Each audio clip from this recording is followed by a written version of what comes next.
Lagi rame roti Auka dan Oko setelah dikabarkan menggunakan bahan pengawet kosmetik berbahaya dalam pembuatannya.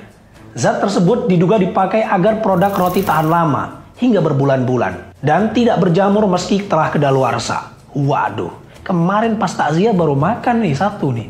Gimana dong? Auka dan Oko memang jenis roti rumahan yang pasarnya menyasar pada pasar tradisional, toko kelontong, warung kopi sederhana. Kalau nyari Auka di Alfa dan Indomart, nggak akan ketemu kalian. Selain karena harganya murah dan adanya kandungan berbahaya, kalian semua juga harus tahu kalau roti ini mematikan roti-roti rumahan lainnya.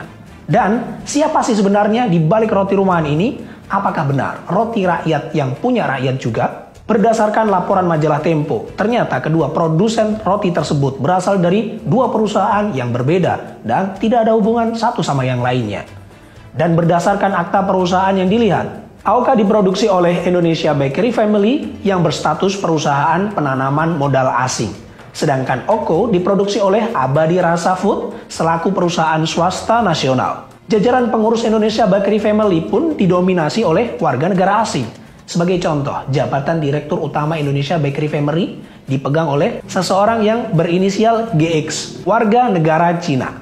Serupa dengan Indonesia Bakery Family, mayoritas saham Abadi Rasa Food dipegang oleh seseorang berinisial WQ, seorang kelahiran Fujian, Cina, yang juga menjabat direktur di perusahaan itu.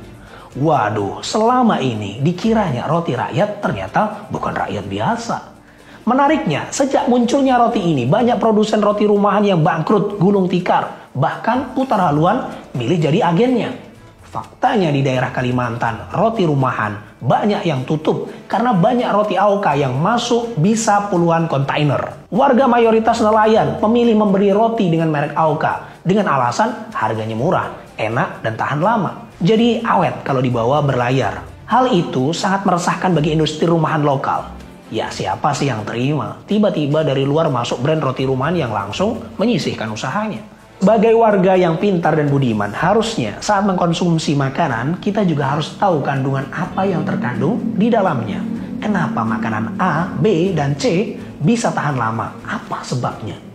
Setidaknya curiga sedikitlah dengan hal-hal yang sekiranya kurang wajar. Jangan hanya harga, rasa, lalu kita lupa dengan kesehatan kita.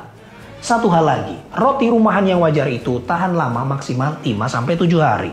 Pemerintah khususnya BPOM harusnya bekerja sama dengan otoritas laboratorium lain sebagai bentuk transparansi. Sehingga data lab dari suatu otoritas laboratorium dengan otoritas lab yang lain dapat disatukan, dikaji, diteliti dengan bersama. Sehingga dapat kita capai tujuan bersama yang lebih baik, teruji juga transparan. Bukan sebagai otoritas tunggal. Selain itu, sebaiknya mulai diedukasi pentingnya kalimat teliti sebelum membeli. Terutama untuk produk-produk yang dianggap tahan lama atau yang bisa direkayasa agar umurnya bisa lama. Karena kalau di negara maju yang namanya harga murah itu bukan karena kualitasnya rendah, tapi justru ketika produk makanan yang beredar ternyata usianya lebih dari 1 atau 2 minggu. Jadi kalian masih mau jajan sembarangan kah? Rasa-rasanya kok nggak susah kalau cuma membaca komposisi makanan demi kesehatan. Nanti yang sakit siapa? Yang disalahkan siapa juga? Oke.